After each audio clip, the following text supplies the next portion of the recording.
Soy Lore. Soy Sofi. Soy Juli. Soy Jan y esto es Insubordinadas.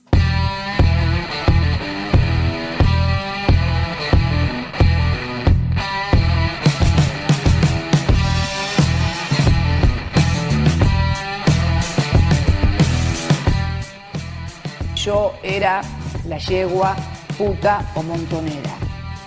¿O no los viste esos carteles? Y por eso estoy sentada acá. No estoy sentada acá por ninguna otra cosa. En mi gobierno había profundísima libertad. Pero no voy a tolerar que se diga que porque alguien es amigo de alguien hay que condenarlo. Eso pasaba en la dictadura. Y sí, eso es la libertad y eso es la democracia. A mí que no me vengan a correr por ahí. Eso es la democracia. Es poder decir, no me gusta el presidente. No me interesa. La gente tiene miedo. No me interesa. Se arman causas, se persigue gente. A mí me absolvió la historia y me va a absolver la historia. ¿Vos escuchaste que yo alguna vez reprochara a alguien las cosas que me decían? Y a ustedes seguramente los va a condenar la historia. Nada más y muchas gracias. Para los que me quieran correr por izquierda les notifico que a mi izquierda saben que hay la pared, nada más, ¿viste? Y tengo sentimientos. Muchas gracias y buenos días. Si te digo la verdad, Preguntas tienen que contestar ustedes. Gracias.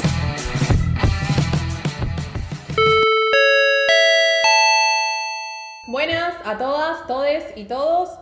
Primer episodio, arrancamos con un tema, dijimos vamos a arrancar trancu. Y no Y no pudimos. No se dio, así que hoy vamos a estar charlando de violencia política. Aplauso cerrado. Aplauso cerrado. Bien, primero queremos agradecer los mensajitos que nos estuvieron llegando de felicitaciones, de que gustó mucho la presentación en realidad, donde contamos un poquito de qué iba esto y cómo lo íbamos a ir transitando, así que bueno, agradecer eso. Obvio. Y bueno, vamos a ir recorriendo el concepto de violencia política, dando ejemplos, pensando en realidad en primera instancia por qué elegimos este tema. ¿Por qué lo elegimos, no? A mí me parece que es un tema que está todavía muy arrancando a visibilizarse. ¿Cómo me costó eso? A visibilizarse. Entonces, nos parecía que era una buena oportunidad arrancar con este tema que también puede generar muchas repercusiones, para bien y para mal. Entonces, nos iba a dar también lugar a la charla entre nosotras y para con ustedes. Sí, y entendiendo también que es un concepto, ahora seguramente lo iremos desarrollando, pero es algo bastante nuevo, o que quizás violencia política es algo que no se escucha normalmente. Entonces también hay un montón de interrogantes, no pretendemos dar como una definición acabada o decir esto es, pero sí desde nuestra experiencia, quizás más desde ese lugar, aportar a dar mayor visibilidad y entender un poquito de qué se trata. Podemos, si quieren, empezar buscando ahí cómo surge esto. Dale, me parece un buen inicio arrancar por la conceptualización de la violencia política, para lo cual estuvimos investigando un montón, nos estuvimos informando, como ustedes y ustedes ya saben, sabemos de todo un poco, pero no somos especialistas en nada, entonces investigamos y nos informamos y aprendimos en este proceso de conformar este espacio. En ese sentido, buscamos primero, ¿qué era la violencia política? Qué difícil, porque hay un montón de información y hay un montón de teoría respecto a la violencia política, pero que tiene más que ver con qué es la violencia política no relacionada con el género. Entonces, Weber, Kant son autores que, por ejemplo, hablan de la violencia política, que en este caso no nos interesa esa definición que arman, por lo tanto, O sea, son hombres. son varones, no nos interesa mucho lo que tienen para decir. De hecho, la han justificado, ¿no? Podemos decir que han servido. La han llevado a cabo, ¿no? Exactamente. Bien, entonces, en este contexto de una construcción conceptual de violencia política que no tiene nada que ver con el género, se empieza a utilizar en los últimos años, es muy reciente, el concepto, el término violencia política de género. Bien, lo primero y más importante que tiene que ver con esto es que en la Convención Interamericana para prevenir, sancionar y erradicar la violencia contra la mujer, que también es conocida como Convención de Belém do Pará, la pronunciación portugués Te la debo. te la regalo, que se lleva adelante en 1994 en el marco de la OEA y que es una de las que es la primera que habla sobre la violencia contra las mujeres. No en términos de violencia política, sino en términos de justamente buscar sancionar y erradicar la violencia. Violencias, quizás las modalidades más conocidas. Exactamente. ¿Cuáles son las modalidades más conocidas? Podemos decir la física, la psicológica. La simbólica, la económica, etcétera, etcétera, que son conceptualizaciones y modalidades de la violencia de género que tenemos hoy en día un poco más escuchadas como mínimo, como base. En la sexta conferencia de los Estados parte de esta convención, ¿sí?, que se da en el 2015, es que se incluye la Declaración sobre la Violencia y el Acoso Político contra las Mujeres. 2015, recordemos esta fecha porque va a ser importante para nuestro país.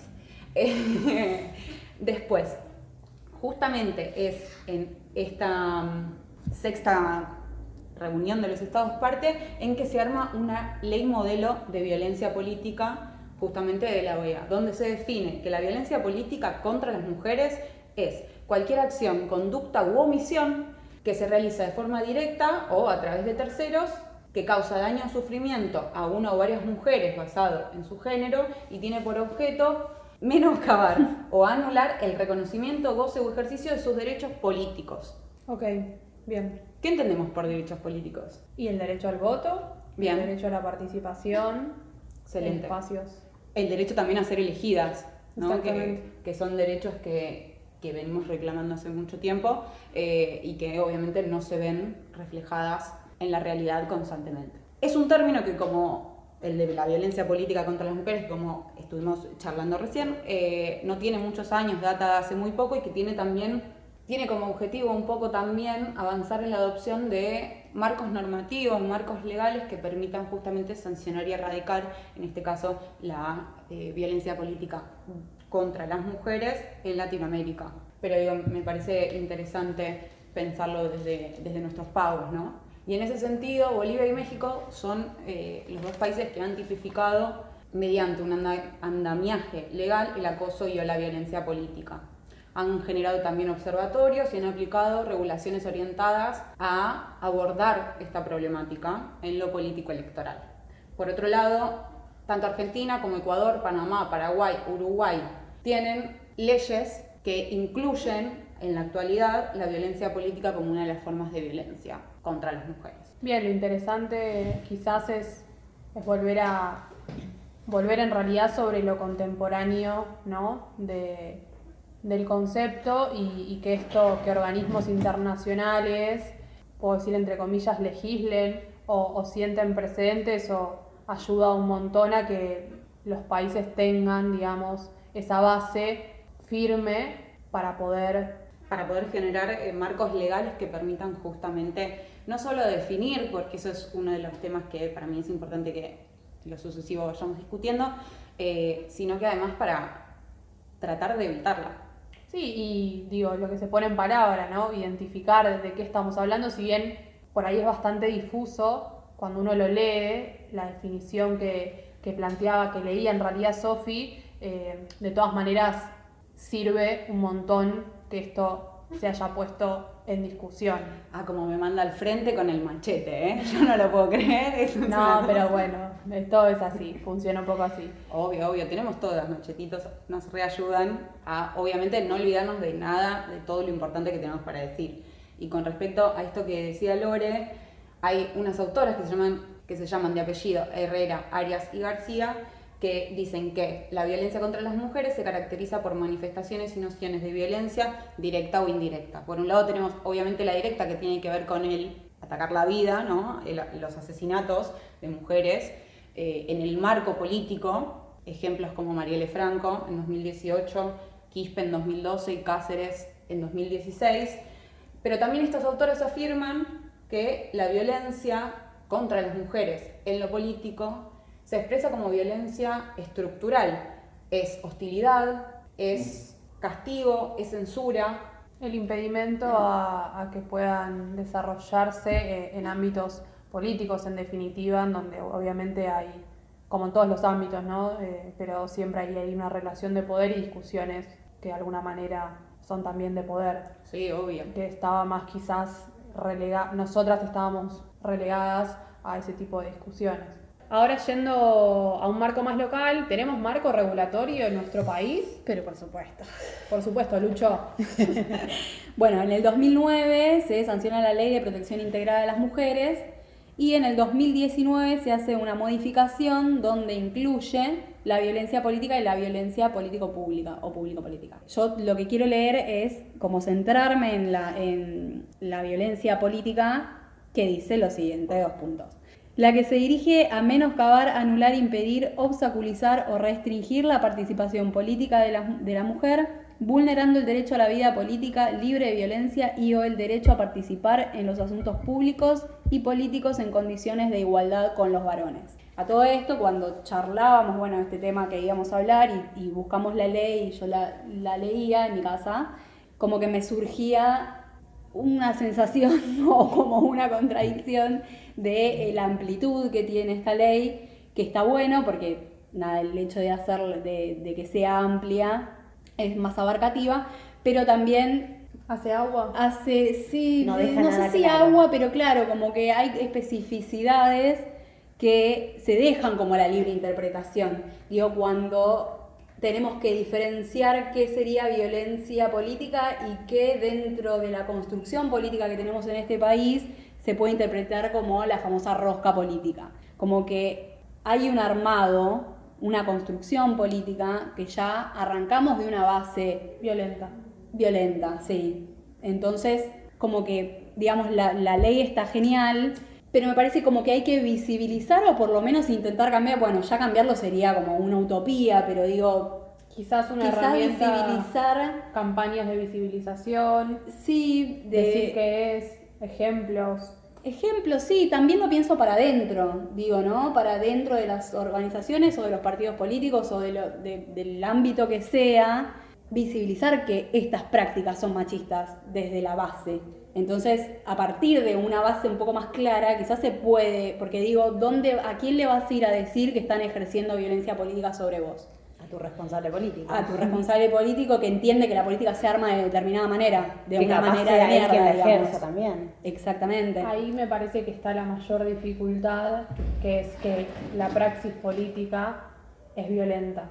Entonces, las compañeras en cualquier ámbito de participación sindical, político o laboral también, político-sindical, en donde la praxis es completamente violenta y los varones construyen política a partir de la imposición de formas violentas, es mucho más difícil, porque lo que estamos discutiendo en definitiva, lo que nos está violentando es esa forma. Entonces, lo que hay que cambiar, interrogante, es la forma de hacer política, la praxis política. En mi opinión, yo creo que sí. Sí, yo también creo que sí, además... Que sí, digámoslo, porque hay que hacer mierda a todos, o por lo menos repensar la manera de hacer política. Para mí también igual hay otra cuestión que en el marco de esto de la ley de erradicación y prevención y sanción, no me acuerdo. Bla, porque es larguísima, hasta en eso no podemos ser más certeras. Ni siquiera podemos sufrir una sola violencia, era larguísimo Son el miles, nombre. son miles. Bueno, en el marco de reconocer justamente que las mujeres y las disidencias, los diversos géneros, sufren a manos del macho violencia, hemos podido, y justamente gracias a eso, identificar determinadas violencias que para mí están más vinculadas con lo público, ¿no? Digo, con los medios. Charlábamos, como bien decía Julia, en la preproducción, respecto a, por ejemplo, los ataques mediáticos a Cristina Fernández de Kirchner, Judiciales. ni hablar. Pero digo, esos son más identificables, más fácilmente identificables. Se entiende que es violencia contra las mujeres. Quizás hasta se entiende que es violencia contra las mujeres, pero todavía no se le identifica tanto como violencia política contra las mujeres. Sí, pero es más evidente. Sí, pero es evidente, me parece, en Por un la ámbito... figura de también, porque Pero- si a Cristina le cuesta y le costó y todavía sigue siendo así, que lo que sufrió, obviamente que lo sufre por peronista y también por ser mujer, pero si a ella le cuesta que la violencia la tipifiquen como violencia política, imagínate una compañera No, que pero a vive eso en el voy. Chaco, ¿no? Claro. Y No, con por todo lo eso que digo, implica el Chaco. es más evidente porque En un además, ámbito... porque además es público. Entonces, digamos, es Cristina en la tapa de todas las revistas, digamos, es evidente porque es público, porque lo estás viendo. Podés decir que violencia no, siempre va a haber un Boludo. forro que lo discuta, pero digo, imagínate lo que decís vos, una compañera que milita en la puna. Estoy haciendo claro, que- ollas populares, estoy haciendo. Estoy cocinando para Claro, ahí qué tipo de visibilización podés tener, No. en qué momento, a quién le vas a ir a decir, che, lobo, a mí me tienen solamente cocinando y los compañeros van a ocupar cargos Sí. legislativos, no sé, como... Yo creo que lo que quizás se puede rescatar, se rescata como positivo es poder mencionarlo, poder decirlo, falta definición, sí, falta mayores ejemplos, porque también hay compañeras que la viven y están en una, o sea, hay unas que la justifican y otras que por ahí no identifican que eso que les está pasando es violento, es violencia. Y bueno, pasan los años, les pasa la vida y esas mujeres terminan siendo relegadas y teniendo y la posibilidad de crecer y de ser luego dirigentes se les ve truncada y vuelven a lo que sería una vida no militante, digamos. Y ahí también esto que hablábamos, los derechos humanos, la participación política es un derecho humano. Siglo XXI, Sí, hay compañeras que también sufren violencia, la identifican y hay otras compañeras que son cómplices de todo ese armado de mierda y no dicen nada o no apoyan. Sí, no apoyan o quizás me parece que hay que tener coraje. No, me parece que lo más difícil es cuando una se identifica como feminista, lo charla con las compañeras en cualquier ámbito de participación política y decide llevar adelante esa discusión y visibilizar y decir, che, bajemos un cambio con esta situación. Bueno, ahí hay un costo que es la violencia que se empieza a aplicar a esa compañera que está dando esta discusión, porque no es la que corresponde, entre comillas. Me parece que hay compañeras que viendo esas situaciones quizás dicen, bueno, ¿para qué voy a discutir si mirá todo lo que me va a pasar? Y hay compañeras que también ejercen la violencia, porque la violencia de género o hacia las mujeres no es solamente ejercida por los varones. De hecho, me parece que el patriarcado no tendría sentido si no se perpetuara por todes. Para mí también ese costo es violento, o sea, saber que ir a plantear una discusión significa tener un costo político, eso ya, esa es la violencia. Exactamente. Ahí hay algo que está muy naturalizado, que cuando uno participa en diferentes ámbitos y tiene una discusión, cualquiera sea, se supone, ¿no? Hay como un imaginario que va a asumir un costo. En las mujeres eso es real. O sea, cualquier discusión que se dé desde un lugar, Sí, que incomoda después al hombre. Que esté tocando intereses. Exactamente. Sí que Totalmente.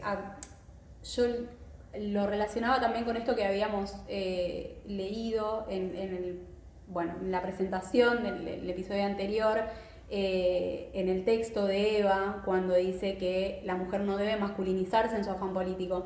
También creo que tiene que ver con esto de las prácticas y cómo, porque digo, que haya una mujer en un cargo de representación o representatividad, no sé cómo se diría, no asegura que tenga una mirada integral o que sea una mirada de género o como quieran decirle. Entonces, como que también, Ahí va la discusión. claro, se cae como, nada, caes como en el barril de mierda y terminás construyendo desde la misma y se termina replicando desde ese lugar. Sí, yo creo que como premisa es decir que no por ser mujer sos feminista, no por ser mujer no replicas la violencia, porque me parece que todas desde que nacemos desde que empezamos a vincularnos, en cualquier ámbito hemos replicado la violencia hacia una compañera o hacia nuestras pares. El tema es cuando una se hace cargo de eso y lo ve injusto y decide cambiarlo desde el lugar que te toca, pero bueno, ya siendo mujer tenés miles de impedimentos para discutir, para ser parte de lugares donde se esté discutiendo la papa, básicamente. No, es que aparte si vos tu intención es en algún momento llegar a algún lado, entre comillas, ponele, a veces es más fácil llegar transando con el sistema de mierda que dar la batalla desde ese lugar y bueno, ir contra todo sabiendo que te va a costar el doble, que te van a golpear, que te vas a caer, que... No quiero sonar demasiado trosca, pero me parece importante ponerle nombre y apellido a ese sistema, que es el sistema cis heteropatriarcal y capitalista. Discúlpenme en esta tosqueada. Sí, yo creo que re sí. Pero bueno, también quizás vamos a rescatar un poco lo bueno porque estamos en una que nos chupa la tirada de piedras y por ahí identificar qué otras leyes quizás nos sirvieron a las compañeras en años anteriores para poder de repente tener un lugar de participación o de representación en la política. Sí, la primera ley de cupo que fue sancionada en América Latina fue acá, en Argentina.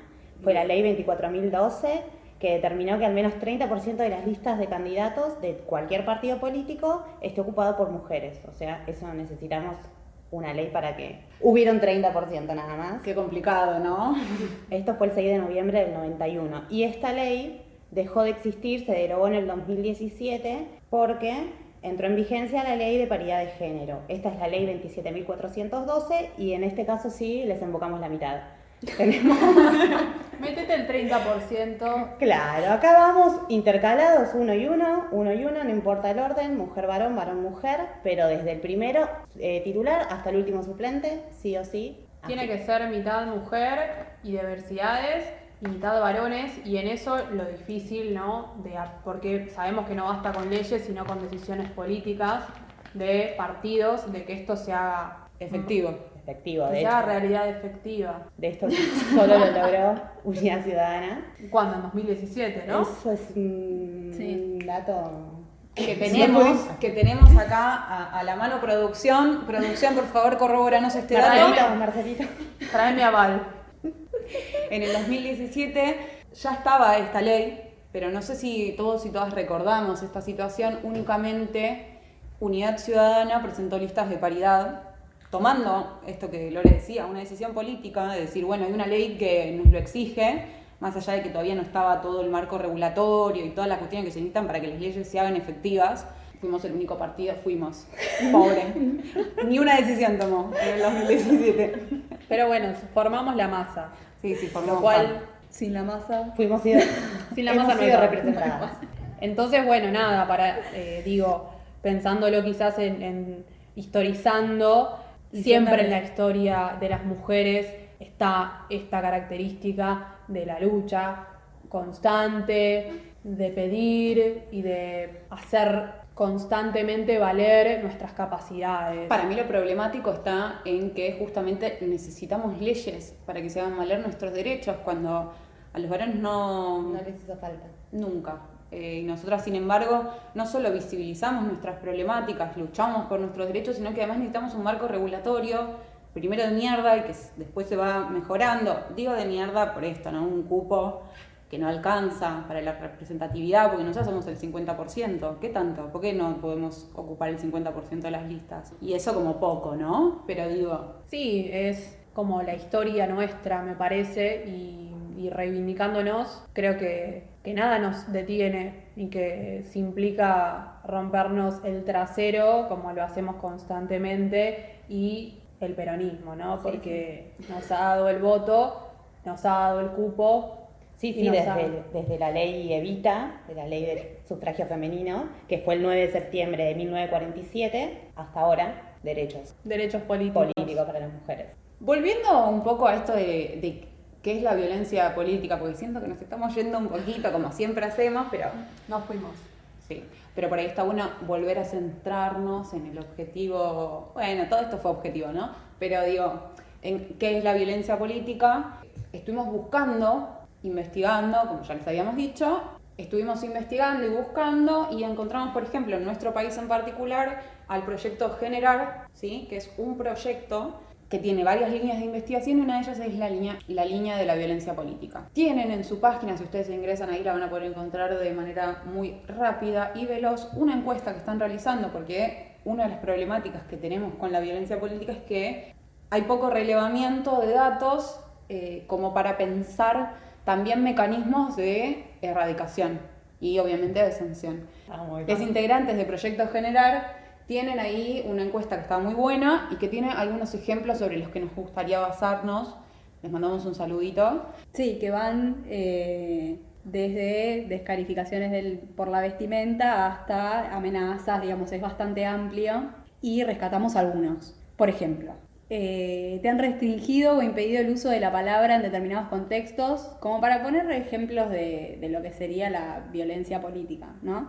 Si te han difamado con aspectos de la vida privada en el ámbito político público, si se sufrieron burlas que menoscabaron la integridad psíquica, física o emocional, si se han tenido mayores exigencias laborales que los varones que se desempeñan en cargos similares, si se han asignado tareas distintas a las correspondientes al cargo, función o rol, si no se fueron las compañeras tenidas en cuenta en la toma de decisiones de la organización a la que pertenecen, si las han desalentado a la participación en espacios feministas o LGTBIQ+, si tuvieron mayores obstáculos, barreras para integrar listas de candidates, o si se han recibido quejas por parte de la familia o la pareja por el tiempo que se está fuera de casa, entre comillas, dedicándose a la política. Estos son solo algunos de los ejemplos que se tomaron desde Proyecto Generar. Aún los ejemplos de Proyecto Generar para mí son inacabados y por eso, retomando un poco también la discusión sobre el marco regulatorio, el marco legal en el cual se criminaliza, digamos, la violencia política contra las mujeres, no sé si me gusta eso, pero se piensa que es la violencia política, justamente esta apertura, esta conceptualización amplia permite seguir incorporando a partir de la desnaturalización de las violencias que sufrimos en los ámbitos políticos las mujeres, solo por el hecho de nuestro género. Exacto, exactamente. A mí se me viene la imagen que hace unos años circulaba un montón para ejemplificar, que era la imagen del iceberg, que en su momento quizás tenía que ver con digamos, que la punta siempre es lo más visible y por tanto lo más fácil de denunciar, que vendría a ser la violencia física. Hoy podemos decir que la violencia simbólica también, digamos, dejó de ser tapada por esa agua que recubría el mar y la parte de abajo. La violencia política me parece que está ahí todavía bastante tapada por el agua y que justamente poder brindar y visibilizar estos ejemplos va a ayudar mucho a que las compañeras empecemos a identificar y luego generar espacios de erradicación y de sanción de estas prácticas y en última instancia tener una política en clave feminista. Para tener una política en clave feminista para mí también es indispensable pensar la reforma judicial, ¿no? Porque en este caso también como cuándo y cómo y en dónde denunciamos violencia política es muy difuso y más que nada si se tiene que hacer en un sistema judicial patriarcal como el que tenemos, más difícil aún por cuestiones justamente de que al estar tan naturalizada y también al estar tan abajo en el iceberg y también al dejar pocas huellas tangibles, bien tangibles como la violencia física o como la violencia sexual, que no todas igual dejan tantas huellas, pero digo, esas tienen huellas. Mayor discusión en la sociedad también. Sí, y además al momento de sancionar a aquel que la ejerce, es mucho más fácil evidenciarla. En cambio, la violencia política, como muy bien dijo Juli, puede pasar por rosca. Entonces, en un sistema con una justicia de mierda, ¿qué hacemos? Sí, aún es más difícil quizás para las compañeras que ocupan cargos políticos e institucionales. Obviamente el ámbito es la justicia y es lo que decía Sofi, es esta justicia que tenemos, por tanto es la imposibilidad de avanzar y de erradicar. Peor aún son las compañeras que hacen política en ámbitos informales, en organizaciones políticas, sindicales y de cualquier otro tipo, en donde no está esa institución de la justicia como tal, sino que lo abro como un interrogante. Bueno, ¿qué espacios para denunciar y para luego sancionar y después para erradicar esas violencias hay? Yo creo que no los hay, hay experiencias, claro que las hay, digo, en diferentes ámbitos de participación informal en la política, pero ahí también está lo más difícil para esas compañeras que están como aún más desprotegidas. Para mí igual, te voy a discutir ahí un poco, hay protocolos, por ejemplo, que para mí no son poca cosa, son un gran inicio. Hay protocolos para denunciar las diferentes violencias en muchísimos ámbitos. Hoy, por suerte, cada vez tenemos más protocolos. ¿Alcanzan? No. Pero digo, es un buen inicio porque hay espacios donde... Sí, yo quizás desde ya que quizás en los últimos años se ha podido avanzar en generar protocolos para que las compañeras denuncien. Digo, quizás lo que ha tomado mayor visibilidad son las violencias físicas y las violencias sexuales, que es lo que se puede denunciar, digamos, que es lo que puede decir una compañera. Me parece que en este caso mi referencia es a que primero lo que hay que discutir es esa praxis política, porque lo que va a pasar y lo que termina me parece pasando es que las compañeras estamos medio en bolas a la hora de plantear, por ejemplo, que he sido difamada por una actitud o un ámbito personal de la vida privada de esa compañera. Entonces se la difama por eso, se la descalifica por eso. Digo, ¿cómo hace esa compañera para ir a plantear eso? Me parece que en los años siguientes esto claramente va a ser posible, pero bueno, sí, acá hay algo de raíz que modificar esa praxis machista. Sí, hay un camino por recorrer. Tenemos igual en nuestro país, por suerte, muchas evidencias de que si recorremos el camino llegamos a buen puerto, hay luz al final del túnel. Es bueno saberlo. No sé si es la mejor analogía. Así que, digo, arranquemos, ¿no? Démosle que esto sea el puntapié inicial. En este contexto a mí me parece que estaría bueno preguntarle, ¿no?, a nuestra audiencia, a nuestra gran y amplia audiencia que nos está escuchando en estos momentos, qué situaciones han atravesado. Pueden comentar, pueden enviarnos un mail, pueden lo que ustedes tengan ganas, obviamente se respeta el anonimato, pero nos parece que está bueno para también poder seguir profundizando al respecto. Y obviamente también responder la encuesta del Proyecto Generar, ya que es una herramienta que también nos va a servir a todas y a todes. Para identificar, porque cuando hablábamos esto de que quizás estaría bueno que se tipifique y que se sea más específico, Vamos a encontrar más ejemplos. Vamos a encontrar, claro, pero ya partiendo de una base que vos decís, bueno, lees esto y decís, che, pero también tal cosa, y como que te das una idea de qué puede ser la violencia política más allá de lo que dice la ley, que, bueno, como decíamos antes, es como muy amplio.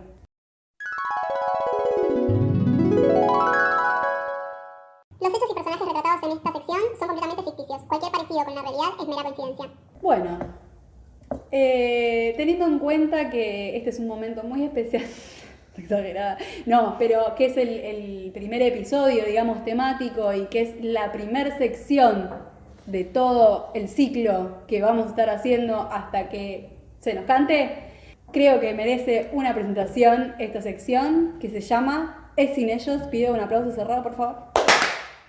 Y yo acá lo que vengo a hacer, el rol que vengo a cumplir es desarrollar una tesis de una manera un poco ambiciosa, llamarlo así, pero lo que voy a hacer es tomar nuestra introducción, que para quienes hayan escuchado esa introducción, la compañera Juli le da voz a un párrafo específico del libro La razón de mi vida de la gran compañera Evita, en donde ella dice que únicamente las mujeres serán la salvación de las mujeres, y acá es donde yo me encolumno para enarbolar la tesis de que es sin ellos. Bien, Me gusta. Bien. Ok, Vamos bien. por ahí. Me alegra que les guste.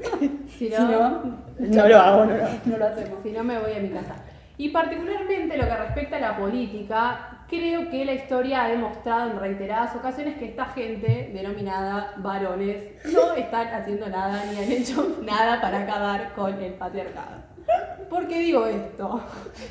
Ya un poco...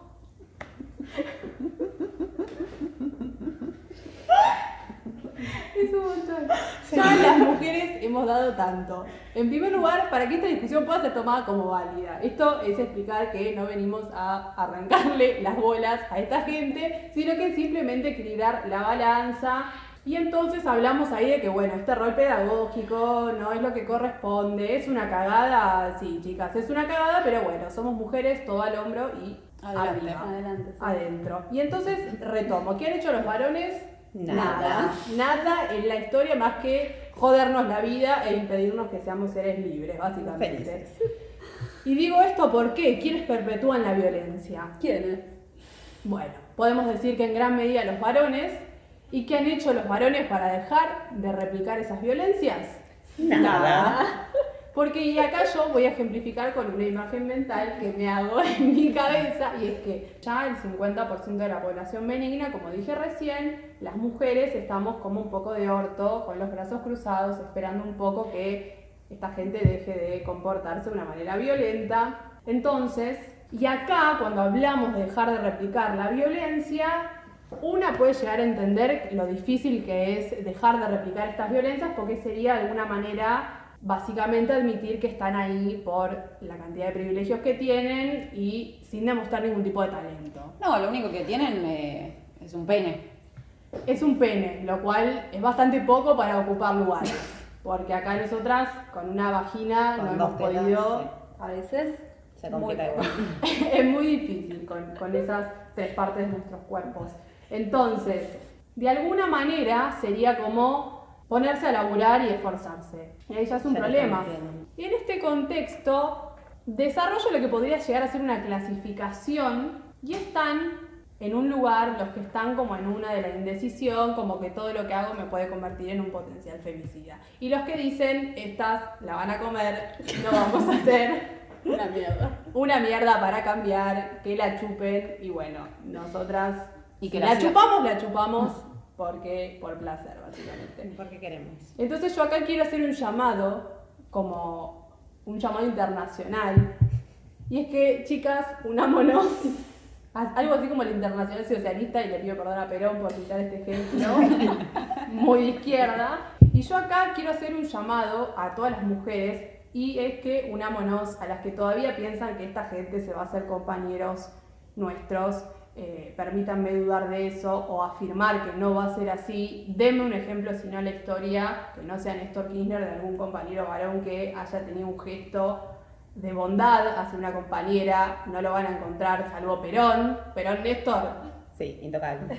de ahí para abajo no sirven para nada. Entonces, así como Eva fundó el Partido Peronista Femenino y la rompió toda, compañeras, lo inevitable va a llegar.